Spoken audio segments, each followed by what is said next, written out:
তো বন্ধু দেখো আমার কিন্তু আলু চচ্চড়ি করা হয়ে গেল। কত সুন্দর লাগছে দেখো, এটা রুটি দিয়েও ভালো লাগবে।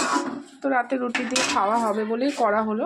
আর এখন একটু টিফিন ভাত করা হবে। তো বন্ধুরা দেখো কড়া গরম হয়ে গেছে। আর এখানে আমি চিংড়ি মাছ নুন হলুদ মাখিয়ে নিলাম। চিংড়ি মাছ আজকে পটল চিংড়ি হবে। তো চিংড়ি মাছগুলো ভেজে নেব।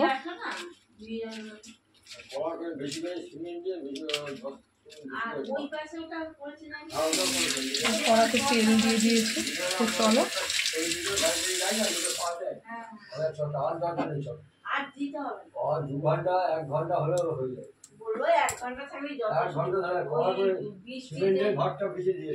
তো বন্ধুরা চলো মাছগুলো ভেজে নিই।